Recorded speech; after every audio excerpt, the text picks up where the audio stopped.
Hi everyone! Today we're diving into a critical topic that impacts all of us, water. It's the essence of life. Yet, it seems that some powerful players are trying to turn this vital resource into a luxury item. The question is, how did we get here and what can we do about it? Let's dive in together. Over the past few decades, water management has undergone a significant transformation across the globe. Increasingly, we're witnessing a trend towards where private companies and investors take control of our water systems rather than public entities. This shift has been driven by a combination of factors, including the belief that private companies can operate more efficiently, the allure of potential cost savings, and the promise of improved infrastructure. However, this transition has not been without its challenges and controversies. The idea of handing over such a fundamental resource to private entities raises several ethical and practical concerns. One of the most significant worries is the potential for exploitation. Private companies driven by profit motives might prioritize financial gain over the equitable distribution of water, potentially leaving vulnerable populations without access to this essential resource. Moreover, when water management is in the hands of private entities, there's always the risk of price hikes, which can disproportionately affect low-income communities, further exacerbating existing inequalities. Additionally, the privatization of water raises questions about accountability and transparency. Private companies may not be as responsive to the needs and concerns of the communities they serve as public institutions are, leading to a potential disconnect between water managers and the people they're supposed to serve. But the trend doesn't stop there. Recently, we've seen another concerning development: Wall Street's growing interest in water. Yes, you heard it right. Water is now being traded as a commodity on the stock market. This new financial instrument called water futures allows investors to speculate on the price of water, essentially turning this precious resource into a betting game. This trend is driven by the same forces that have already put so much of our essential infrastructure into private hands: the promise of profit. But at what cost? When water becomes a financial product, it's no longer just about managing a vital resource, it's about making money. This can lead to situations where the incentive is to create or capitalize on water scarcity, rather than ensuring its abundance.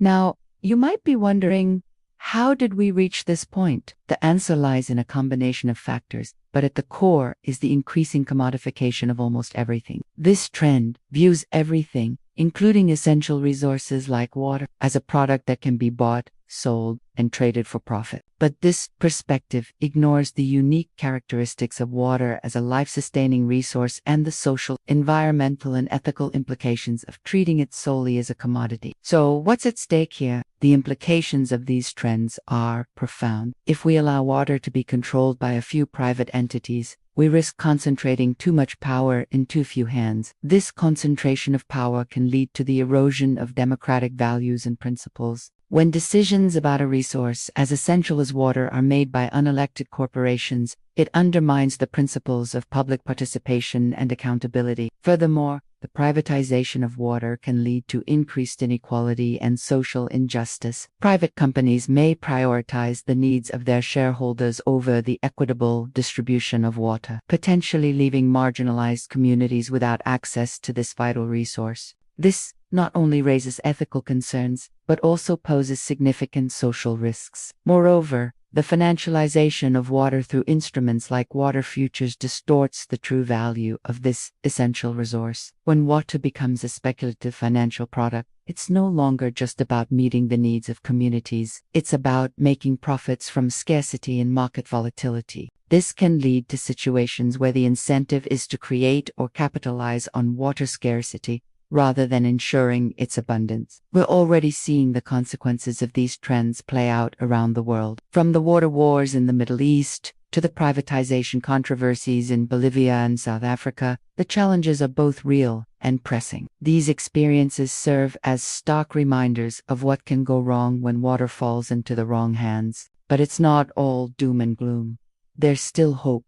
We can fight back against the forces that threaten to turn water into a mere commodity. We can start by demanding greater transparency and accountability from those who manage our water systems. It is crucial to know who controls our water infrastructure and how decisions are made that affect such a vital resource. We should support policies that protect water as a human right and ensure its equitable distribution for all. This means advocating for public ownership and management of water systems, which can help prevent exploitation and price gouging. But perhaps most importantly, we need to change the way we think about water. Water is not just a commodity to be bought and sold. It's the lifeblood of our planet and the foundation of our societies. We must recognize the intrinsic value of water and ensure that its management reflects that value. This shift in perspective is essential if we want to protect this precious resource for ourselves and future generations. You might be thinking, how can I make a difference? As an individual, your voice matters. Contact your elected officials and let them know that you care about who owns our water and how it is managed. Support organizations that are working to protect water rights and hold corporations accountable. Educate yourself and others about the issues surrounding water privatization and financialization. Every informed voice can contribute to positive change. Imagine a world where clean water is a human right,